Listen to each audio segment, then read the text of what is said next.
Hello नमस्कार दोस्तों, कैसे हैं आप। उम्मीद करता हूँ ठीक होंगे। Tricky I am with NL study में आपका पुनः स्वागत है।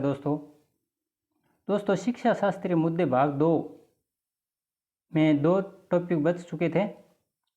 उन्हीं से संबंधित हम जानकारी आज अर्जित करेंगे। एक था सूचना एवं संचार प्रौद्योगिकी तथा दूसरा था सीखने के प्रतिफल। इनमें से सवाल ज़्यादा नहीं आते हैं, प्रश्न आते ज़रूर हैं, लेकिन इतना गहराई में जानने की आवश्यकता नहीं। सूचना और संचार प्रौद्योगिकी खुद एक बहुत बड़ा चैप्टर है, जिसको अगर हम पढ़ने बैठ जाएंगे, आराम से पढ़ेंगे तो बहुत समय लगेगा। हमें इतना ज़्यादा याद नहीं करना है। इसमें मुख्य जो याद रखने वाले बिंदु हैं, शब्दावली है, वो मैं लेके आया हूँ। तो कृपया परीक्षा व्यू की दृष्टि से जो मुख्य बिंदु हैं उनके बारे में ज्ञान अर्जित कीजिए। सबसे पहले तो सूचना आखिर होती क्या है, इसका अर्थ पढ़ते हैं। सूचना का अर्थ किसी विशेष क्रम में व्यवस्थित किए गए आंकड़ों की प्रस्तुति सूचनाएं कहलाती हैं। किसी विशेष क्रम में व्यवस्थित किए गए आंकड़ों की प्रस्तुति। आंकड़े कई प्रकार से होते हैं, लेकिन उनको एक व्यवस्थित क्रम में जब भेजा जाता है या प्राप्त किया जाता है तो वो सूचना बन जाती है। भेजने वाले और पाने वाले के मध्य सूचनाएं कार्य व्यवहार की शक्ति प्रदान करती है। किस प्रकार? जैसे मैं लिख रहा हूँ पास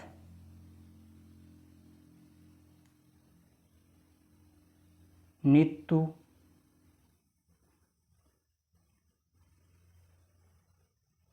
है नहीं तो ये इस प्रकार से मैंने आंकड़े बता दिए। अब इनको व्यवस्थित करना है तो सबसे पहले नीतू पास तो नहीं है। अगर इस प्रकार लिख दिया नीतू पास तो नहीं है, तब ये एक प्रश्न बन जाता है, एक क्या है, सूचना बन जाती है। एक व्यवस्थित ढंग से इन शब्दों को चुन लिया जाता है। अब ये बिखरे हुए हैं, पास नीतू है नहीं तो इसका कोई अर्थ नहीं बनता है। तब आगे जो सूचना प्राप्त कर रहा है उसको पता नहीं चलता है कि आखिर पूछना क्या चाहते हैं।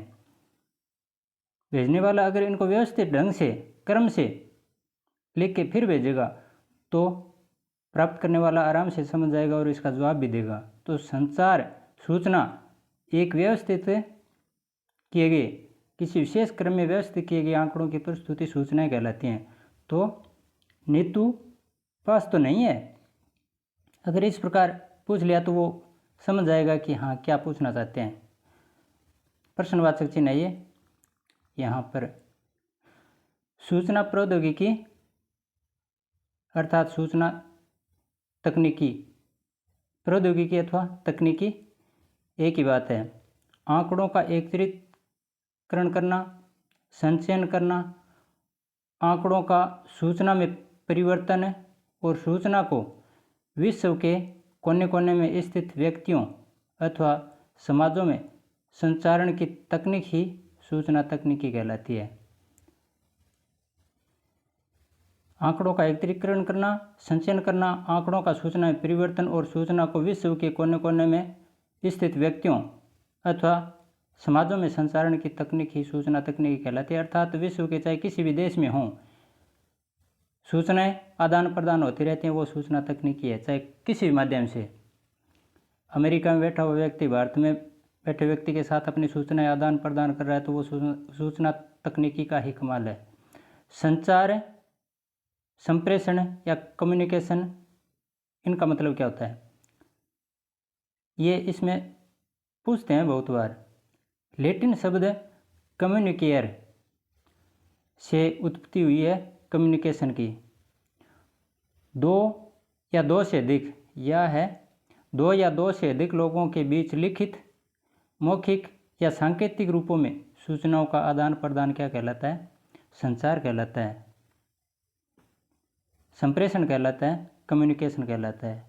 दो या दो से अधिक व्यक्तियों के बीच में, चाहे वो लिखित में है, चाहे मौखिक में है, चाहे सांकेतिक रूप में है, सूचनाओं का आदान प्रदान ही क्या कहलाता है? संचार कहलाता है। और संचार तकनीकी के साधन कौन कौन से हैं?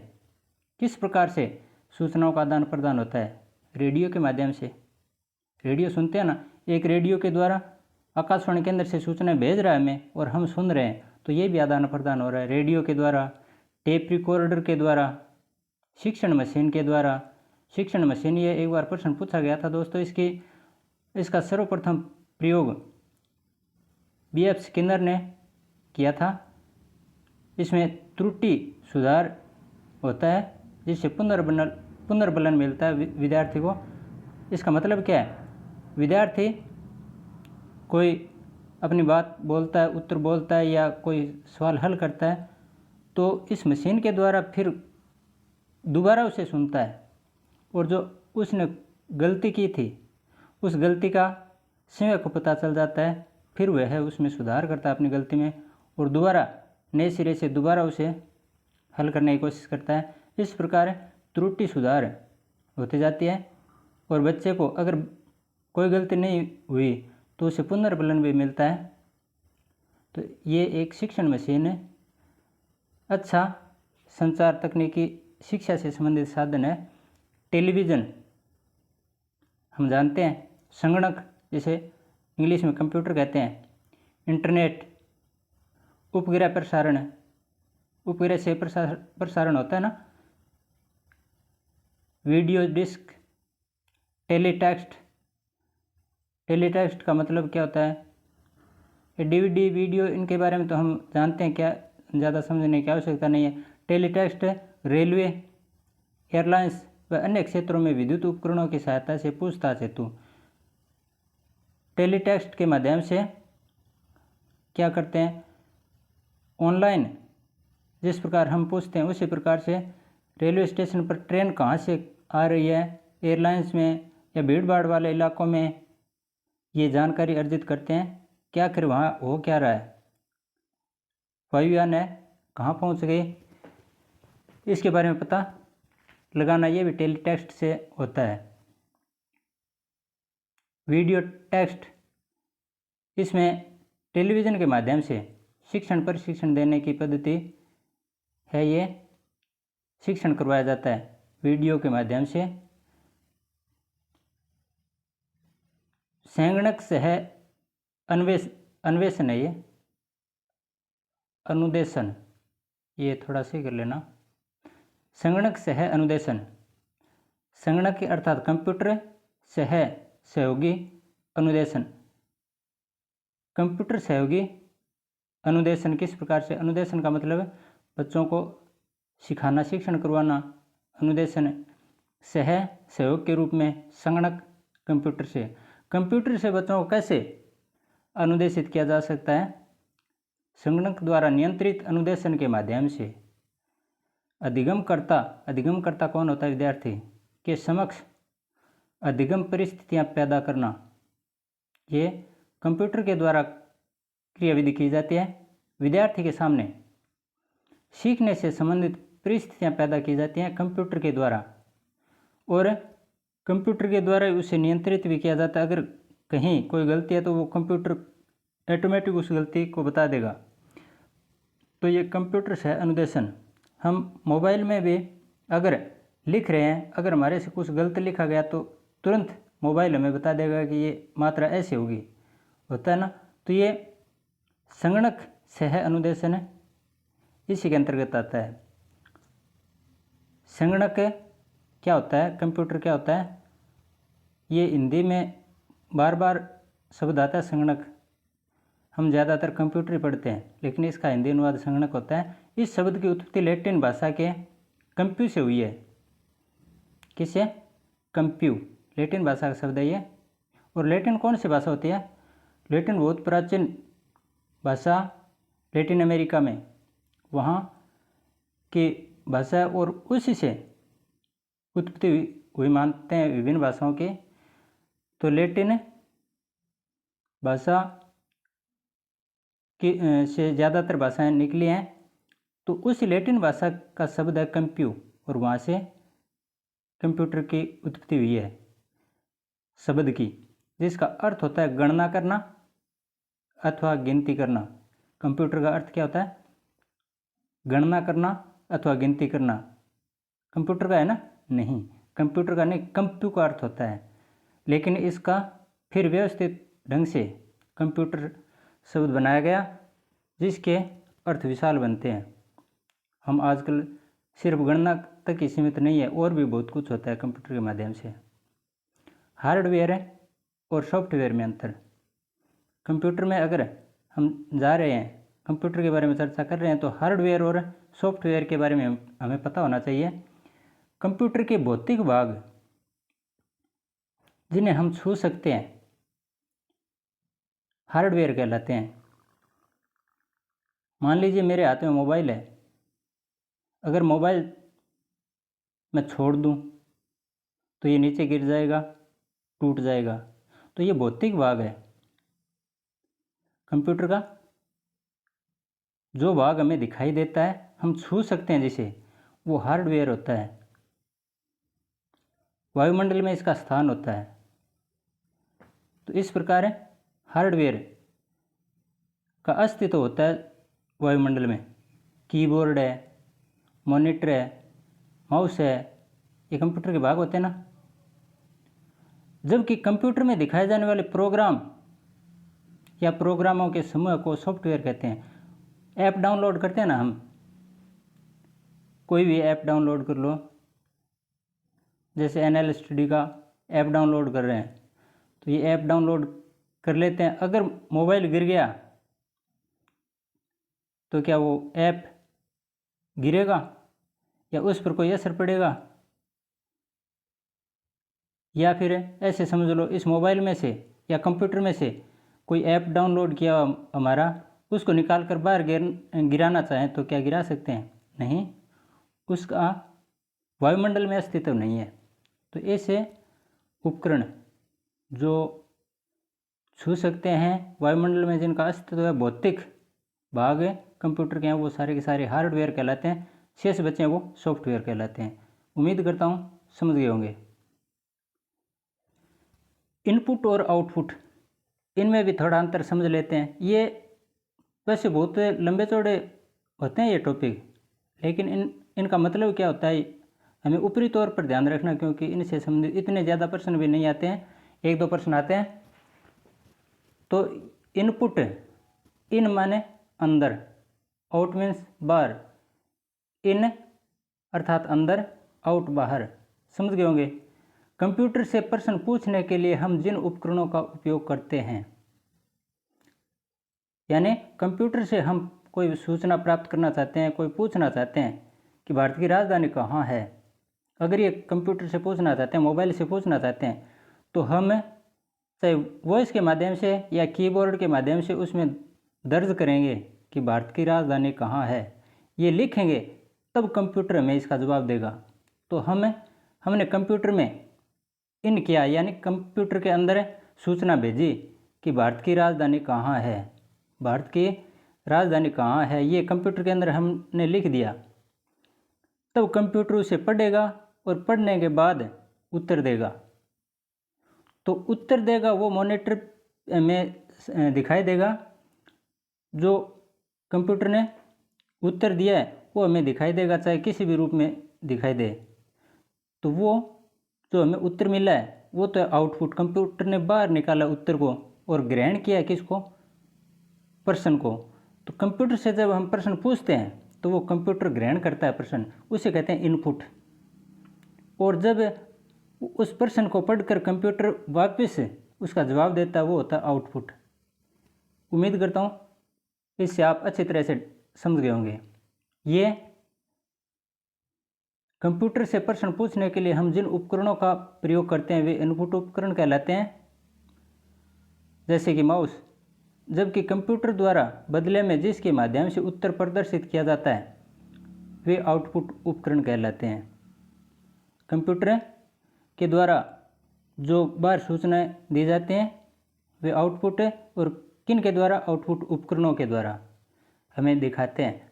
इनपुट उपकरणों के द्वारा वे ग्रहण करते हैं और आउटपुट उपकरणों के द्वारा वे बाहर सूचना भेजते हैं। कंप्यूटर, मोबाइल को कंप्यूटर ही मानकर चलो एक बार। इसके बाद में हम शिक्षा के लिए सूचना संचार तकनीकी की आवश्यकता, ये शब्द बहुत इम्पोर्टेंट शब्द है। ICT, चाहे मनोविज्ञान है, चाहे शिक्षण विधि है, कुछ भी है, लेकिन ये ज्ञान चाहे हमारे सिलेबस में है या न है, हमें इसका ज्ञान होना आवश्यक है। सूचना एवं संचार प्रौद्योगिकी आखिर होती क्या है? ICT, इसका मतलब होता है इन्फॉर्मेशन। सबसे पहले तो ये नाम ही याद रखना ज़रूरी है, इन्फॉर्मेशन एंड कम्युनिकेशन टेक्नोलॉजी। सूचना के बारे में हम पढ़कर आ चुके हैं, संचार भी पढ़कर आ चुके हैं। सूचना अर्थात आंकड़ों का व्यवस्थित क्रम से, आंकड़ों को व्यवस्थित ढंग से निश्चित करना, स्थायी करना या व्यवस्थित करना, आंकड़ों को क्रम से व्यवस्थित करना तथा उन आंकड़ों को दूसरों तक पहुंचाना, वो संचार है। सूचना में तो उनको क्रम से व्यवस्थित कर दिया, और संचार में जो व्यवस्थित किए हुए आंकड़े हैं उनको दूसरे तक पहुंचाना, वो संचार हो गया। इन दोनों की आवश्यकता कैसे पड़ी शिक्षा में? ICT का मतलब समझ गए, ये याद रख लेना बहुत ज़रूरी है। चाहे आप किसी भी कंपटीशन का पेपर दें, ज़रूरी नहीं वो शिक्षक संबंधी हो, अन्य परीक्षाएं भी हैं, सब में आता है ये। मनोरंजन के लिए ICT ज़रूरी है। ज्ञान के स्तर में वृद्धि होती है। सूचना का विश्लेषण, सूचना संग्रह एवं प्रसार हेतु ICT जरूरी है। शिक्षा, स्वास्थ्य, अभियांत्रिकी, स्थापत्य, कृषि, व्यापार, सुरक्षा आदि क्षेत्रों के विकास हेतु भी आवश्यक है। इसके अलावा ज्ञान संवर्धन, निर्णय क्षमता आदि के विकास हेतु भी आवश्यकता है। इसके बारे में मैं ज़्यादा विस्तार से नहीं बताऊंगा क्योंकि ये सीधे फैक्ट हैं। हमें पता है कि ये जो हमने पढ़ा है, संचार क्या है, सूचना क्या है, इनका उपयोग किस प्रकार हो सकता है। हम बच्चों को पढ़ाना चाहते हैं तो वो संचार ही हो रहा है। शिक्षण में संचार हो रहा है, सूचनाओं का आदान प्रदान हो रहा है। पर बच्चे प्रश्न पूछते हैं, गुरुजी उनके उत्तर देते हैं, या गुरुजी प्रश्न पूछते हैं, बच्चे उनको उत्तर देते हैं, उनका उत्तर देते हैं, कैसे भी हो, लेकिन वार्तालाप हो रहा है, आदान प्रदान हो रहा है, तो वो इसी के अंतर्गत आता है। ये किस प्रकार? मशीनों के द्वारा भी हो सकता है, या मौखिक भी हो सकता है, लिखित भी हो सकता है। तो ये व्यावसायिक, सरकारी, गैर सरकारी और आमजन के मध्य क्रियाकलापों को गति प्रदान करने हेतु उपयोगी है। दूरस्थ शिक्षा हेतु इसका उपयोग किया जाता है। दूरस्थ शिक्षा समझते हैं ना, जैसे घर बैठे कोई डिग्री हासिल करना, 10वीं 12वीं BA MA जो भी एजुकेशन प्राप्त करना चाहते हैं, कोटा यूनिवर्सिटी से, इग्नू से, कैसे भी, तो ये दूरस्थ शिक्षा यानी दूर स्थित सेंटर से, बोर्ड से शिक्षा अर्जित करना। गुरुजी पढ़ाने वाले हमारे बिल्कुल सामने नहीं होते हैं, हमारे पास नहीं होते हैं, दूर होते हैं। जन संचार हेतु शिक्षा प्रणाली के सुचारू रूप से संचालन। अब ये लाइन है, इसका अर्थ समझाने की आवश्यकता नहीं है, आप ढंग से पढ़ लो, आप खुद समझ जाओगे। और समस्या निवारण में सहयोगी। शिक्षार्थियों के संबंध में, शिक्षार्थी कौन होते हैं? जो शिक्षा अर्जित कर रहे हैं, जो शिक्षा अर्जित करना चाहते हैं, शिक्षार्थी, और जो उनके संबंध में ये ICT किस प्रकार उपयोगी है। एक तो उपस्थिति दर्ज करना, छात्र होते हैं ना, शिक्षार्थी, उनकी उपस्थिति दर्ज करने में प्रयोग किया जाता है इनका। अभिभावकों से पत्र व्यवहार करने में, शुल्क वितरण में, एडमिशन रिकॉर्ड रखना, TC बनाना, अंक तालिकाएँ बनाना आदि आजकल कंप्यूटर पर काम होने लगा है सारा का सारा। स्कूल में कितने विद्यार्थी आज आए हुए हैं, सारे के सारे कंप्यूटर में फीड होते हैं। स्कूलों में कंप्यूटर की व्यवस्था है और वहाँ सीधी हाजिरी, कोई संदेश ऊपर से कोई विभाग से संदेश आता है तो वो भी कंप्यूटर में आ जाता है और वहाँ से रिकॉर्ड स्कूल का सारा आज कितने विद्यार्थी आए थे, कितने नहीं आए थे, कितने एब्सेंट थे, कितने अध्यापक आए थे, ये सारा का सारा मामला ऑनलाइन विभाग को पहुँचा दिया जाता है। तो इस प्रकार है सारा ये जो मैंने बताया है सारे के सारे शिक्षार्थियों के संबंध में है सूचना प्रौद्योगिकी का उपयोग, उसके अंतर्गत आते हैं। शिक्षकों का वेतनमान तैयार किया जाता है इसके द्वारा। और क्या होता है इसके द्वारा? पाठ्यक्रमों का निर्माण एवं संचालन वो भी इसी के द्वारा होता है। औपचारिक एवं अनौपचारिक शिक्षा के विकास है तो ये एक बार बस पढ़ लो आप आराम से, ज़्यादा सोचने वाले आवश्यकता नहीं है, इनको याद नहीं करना है, बस पढ़ना है। क्योंकि ऑप्शन आएंगे 4, उनमें से 3 ऑप्शन एक जैसे होंगे, एक थोड़ा अलग होगा, बस इसका उत्तर वही होगा। तो प्रश्न में अगर ये इनसे संबंधित कोई प्रश्न पूछते हैं तो वो ज़्यादा हार्ड नहीं होता है। 3 विकल्प एक जैसे जो कि उत्तर नहीं है और एक तीनों से अलग होगा, वो इसका उत्तर होगा। सरल अध्ययन या अध्यापन हेतु, टेलीकॉन्फ्रेंसिंग हेतु, ई कक्षा के निर्माण आदि में महत्वपूर्ण भूमिका निभाते हैं कौन? कंप्यूटर यानी सूचना तकनीकी। शिक्षा में मल्टीमीडिया का आप मतलब अच्छे ढंग से अच्छे तरीके से समझ रहे हैं। सबके पास क्या है? मोबाइल आजकल। और मोबाइल में अगर कहीं 50 कोस पे वर्षा हो रही है या 1000 किलोमीटर पे कोई घटना घटित हो गई, वो तुरंत हमारे पास है सूचना आ जाती है। तो किन उपकरणों के द्वारा वो सूचना हमारे पास पहुँचे? हो सकता है वहाँ टेलीविज़न वाले नहीं गए या और कोई नहीं, पत्रकार भी नहीं पहुँचा, या पहुँच गया तो दूसरे दिन आएगी उसकी सूचना, या उसी दिन पत्र छप गया तो तुरंत हमारे पास नहीं पहुँचेगा, लेकिन सूचना पहुँच जाएगी। ये हमारे मीडिया का कमाल है। मीडिया कई तरीके का होता है, सोशल मीडिया है तो ये आजकल आम हम वीडियो बनाकर इधर उधर भेजते रहते हैं, ये एक प्रकार से मल्टीमीडिया के अंतर्गत ही आता है। आमतौर पर मीडिया संदेश के चैनल और संदेश के वाहक हैं।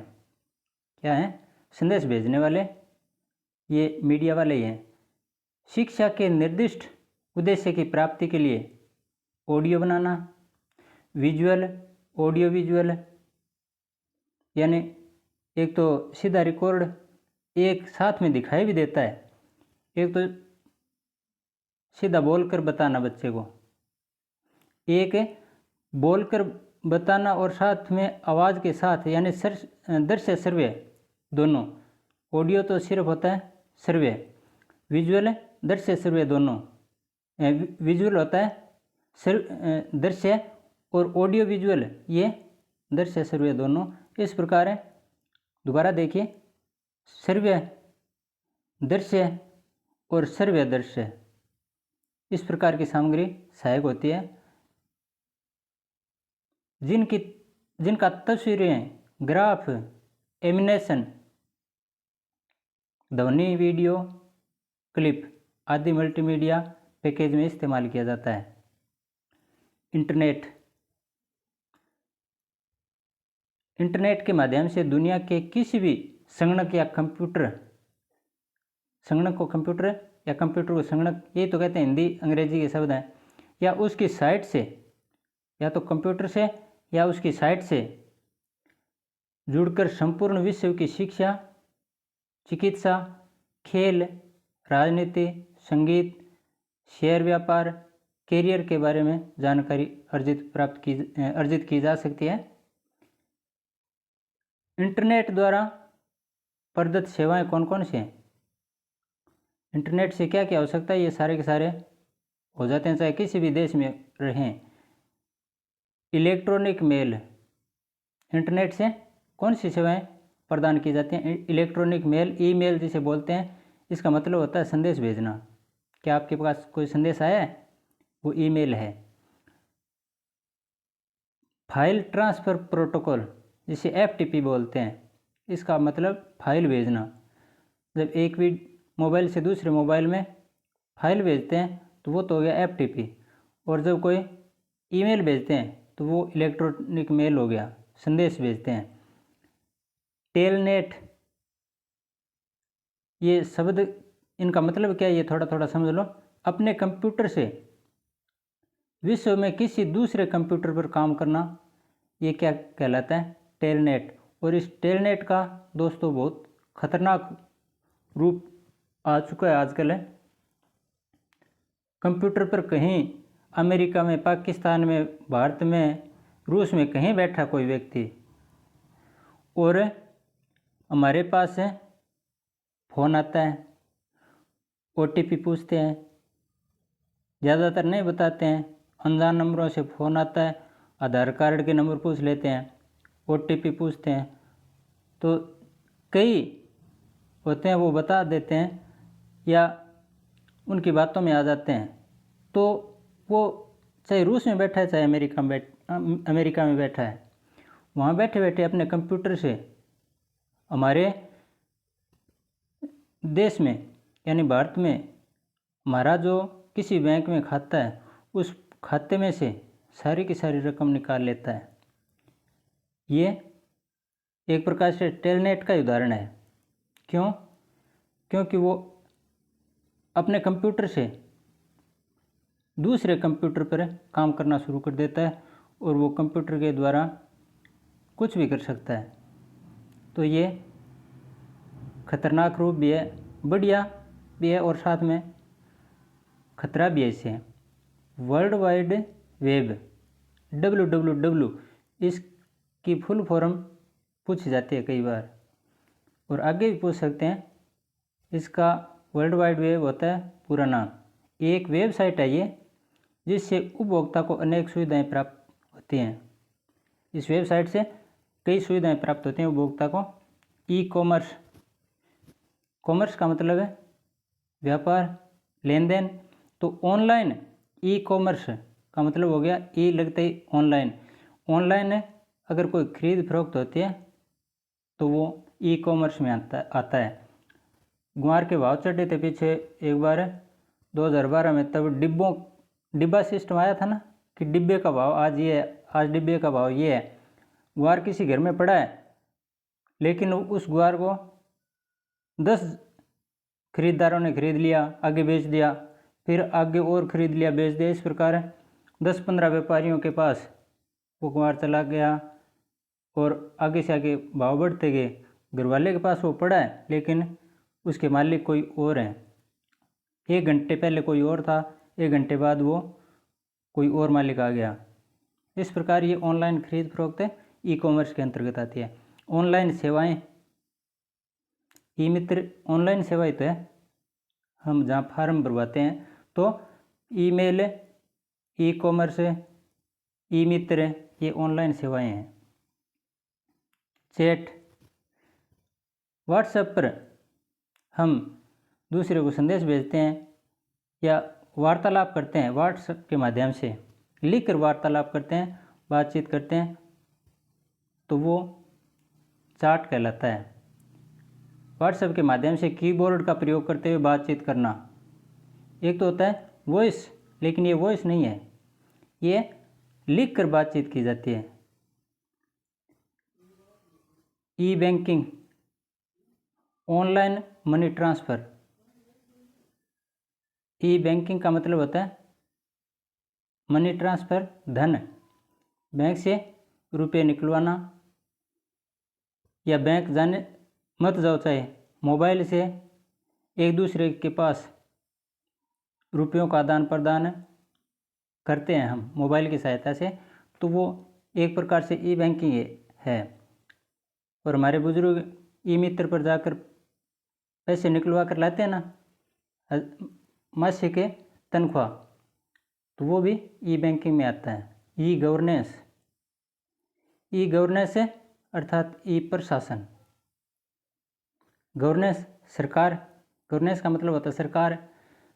सरकार जनता से प्रत्यक्ष रूप से संवाद नहीं कर पाती है, लेकिन ई प्रशासन यानी ई गवर्नेंस मोबाइल के जरिए या सूचना तकनीकी के माध्यम से जनता की आवाज़ सरकार तक पहुंचाई जा सकती है, और सरकार जनता को क्या कह रही है वो बात भी जनता तक पहुंचाई जा सकती है। किसके द्वारा? इस ई गवर्नेंस के द्वारा। इसे ई गवर्नेंस या ई प्रशासन कहते हैं। जनता की आवाज़ सरकार तक पहुंचाना और सरकार की बात है जनता तक पहुंचाना। ई एजुकेशन, ई एजुकेशन शिक्षा, लेकिन ई यानी सूचना तकनीकी के माध्यम से ऑनलाइन मोबाइल की सहायता से, कंप्यूटर की सहायता से शिक्षा, जिसे ऑनलाइन शिक्षा कहते हैं। टेलीकॉन्फ्रेंसिंग, ये आजकल बहुत प्रचलन में है। दो या दो से अधिक स्थानों पर तीन या तीन से अधिक व्यक्ति आपस में विचार विमर्श करते हैं। दो या दो से अधिक स्थानों पर तीन या तीन से अधिक व्यक्तियों द्वारा जब वार्तालाप किया जाता है तो वो टेलीकॉन्फ्रेंसिंग कहलाता है। मल्टीमीडिया, अगला पॉइंट मल्टीमीडिया संगणक, वीडियो, टीवी, संचार के सहयोग से सूचना का प्रसारण करना मल्टीमीडिया के अंतर्गत आता है। इंट्रानेट, ये भी बहुत प्रचलन में शब्द है।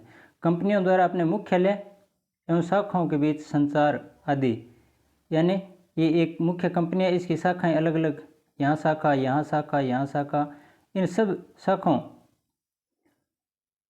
के ये मुख्यालय हो गया और ये अलग अलग शाखाएं, इनके साथ वार्तालाप करना संचार के द्वारा। तो संचार मुख्यालय के साथ इन शाखाओं का संचार, ये क्या कहलाता है? इंटरनेट कहलाता है। सीखने के प्रतिफल, ये तो सूचना प्रौद्योगिकी से संबंधित थे। अब हम सीखने के प्रतिफल, इनके बारे में थोड़ी जानकारी और अर्जित कर लेते हैं। ये भी हमारे सिलेबस में है। इसका अर्थ होता है बच्चों ने क्या सीखा है, विद्यार्थियों ने क्या सीखा है, इसी का पता लगाने वाले मानदंडों को सीखने के प्रतिफल कहा जाता है। सीखने के प्रतिफल किसे कहते हैं? बच्चों ने पूरे वर्ष में क्या सीखा या एक महीने में क्या सीखा, हमने जो सिखाना चाहा वो सीख लिया या नहीं, इसका पता लगाने के लिए जो मानदंड अपनाए जाते हैं उन्हीं को हम सीखने के प्रतिफल कहते हैं। इनके उद्देश्य क्या हैं? नंबर 1, आरटी एक्ट 2009 के अनुसार, राइट टू एजुकेशन 2009 के अनुसार 6 से 14 वर्ष के बच्चों की गुणवत्तापूर्ण शिक्षा सुनिश्चित करने के लिए ये सीखने के प्रतिफल उपयोगी हैं। सीखने एवं निरंतर प्रगति के मानदंडों का क्रियान्वयन किया जाता है इसके द्वारा। हम सिखा रहे हैं, प्रथम परख हो गया या पहला टेस्ट ले लिया हमने, बच्चों ने कितना सीखा इसका हमें पता चल गया। तो बच्चा जिस क्षेत्र में कमज़ोर रहा है उस क्षेत्र में हम दोबारा से उसे तैयारी कराएंगे, तब वो आगे सकारात्मक परिणाम देगा हमें। तो ये सीखने के प्रतिफल के अंतर्गत आता है कि कमज़ोर कड़ी का पता हमें इसी के द्वारा, ये सीखने का प्रतिफल है, इसी क्रियाविधि के द्वारा हमें पता चला और पता चलने पर हम उसमें सुधार करेंगे। विषय की प्रकृति, विशेषताओं, शिक्षण विधियों एवं सीखने के प्रतिफल को समन्वित रूप से समझना, यही इसका मुख्य उद्देश्य है। शिक्षण गुणवत्ता में सुधार हेतु सतत प्रयास करना। शिक्षण व्यवस्था है, गुणवत्ता है, उसमें सुधार के लिए ये नहीं है कि हमने एक बार सुधार कर लिया आगे पूरे वर्ष सुधार रहेगा, ज़रूरी नहीं है। हर पल, हर महीने नहीं, हर दिन नहीं, हर पल हमें प्रयास करना है कि सुधार कैसे हो। तो सुधार के लिए निरंतर प्रयत्न करते रहना। शिक्षण को विषय तक सीमित न रखकर विद्यार्थी के सर्वांगीण विकास के लिए तत्पर रहना, ये भी सीखने के प्रतिफल का उद्देश्य है। यानी बच्चे के सर्वांगीण विकास हेतु तैयार करना। अभिभावकों को सजग एवं जागरूक बनाने हेतु विद्यार्थी की उपलब्धि एवं प्रगति को साझा करना। सीखने के प्रतिफल के द्वारा हमें पता चलेगा कि बच्चा बढ़िया चल रहा है या कमज़ोर चल रहा है, और इस बात को अभिभावकों से अगर हम साझा करेंगे, हम कौन, यहाँ शिक्षक बंधुओं के लिए मैं शब्द यूज कर रहा हूँ, ये शिक्षक बंधु पता लगाएंगे किनका, बच्चों का। तो अभिभावकों को बच्चों के प्रोग्रेस रिपोर्ट के बारे में बताएंगे शिक्षक। अगर बच्चा ठीक चल रहा है तो अभिभावक है और अपना आनंद महसूस करेंगे, अपने आप को गौरवान्वित महसूस करेंगे। और अगर बच्चा कमज़ोर है तो उस बच्चे के सुधार के लिए शिक्षक भी कोशिश करेंगे और अभिभावक भी कोशिश करेंगे। कहने का मतलब है अभिभावकों को इस मुहिम में साझा करना। सीखने के प्रतिफल में मूल्यांकन किस प्रकार किया जाता है इसका कोई अलग से दस्तावेज संधारित नहीं किया जाता। जिस प्रकार कोई टेस्ट लिया जाता है, परीक्षा ली जाती है या कोई प्रगति रिपोर्ट दी जाती है, उस प्रकार से इसका कोई आकलन नहीं होता है, बल्कि यह एक स्पाइरल रूप से प्रक्रिया है। ये स्पाइरल आखिर क्या है? स्पाइरल रूप से प्रक्रिया का मतलब होता है अधिगम प्रक्रिया से मूल्यांकन तक पहुंचा जाए। यानी सीखने की जो प्रक्रिया है, इसके मूल्यांकन तक पहुंचने के लिए किस प्रकार ये आगे बढ़ रहा है, यानी प्रोग्रेस किस प्रकार हो रही है बच्चे की, इसका आकलन करना। न्यून अधिगम क्षेत्र का पता लगाकर, जिस क्षेत्र में बच्चा न्यून है, कमज़ोर है, उसका पता लगाकर पुनः शिक्षण करवाया जाए, उसका दोबारा शिक्षण करवाया जाए। यही प्रक्रिया लगातार चलती रहती है, इसलिए इसको स्पाइरल रूप से प्रक्रिया बोलते हैं। मान लीजिए 5 क्षेत्र हैं, 5 सब्जेक्ट हैं, 5 सब्जेक्ट में 4 में बच्चा इंटेलिजेंट है लेकिन एक सब्जेक्ट में कमज़ोर रह गया, तो उस सब्जेक्ट को फिर नए सिरे से तैयार करवाइए बच्चे को, और उस अन्य 4 हैं उनके बराबर लाने की कोशिश कीजिए। यह प्रक्रिया तब तक जारी रहनी चाहिए जब तक कि सीखने के प्रतिफल पूर्ण रूप से प्राप्त न हो जाएं, अर्थात ये प्रक्रिया लगातार जारी रहनी चाहिए।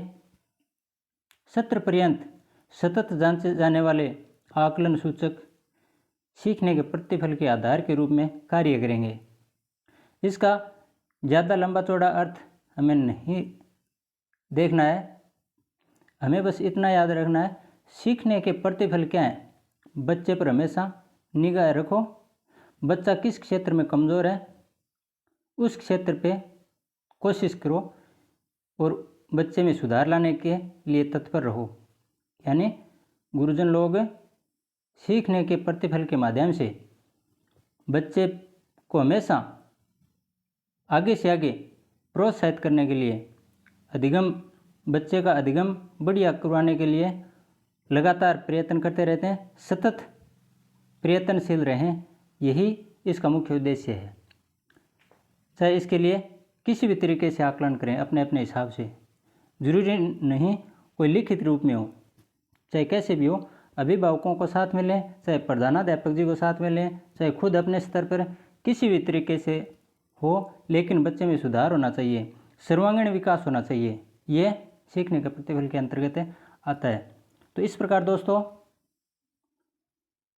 हमने ये शिक्षण विधियाँ इनके बारे में पूरा अध्ययन कर लिया है। मुख्य इनसे संबंधित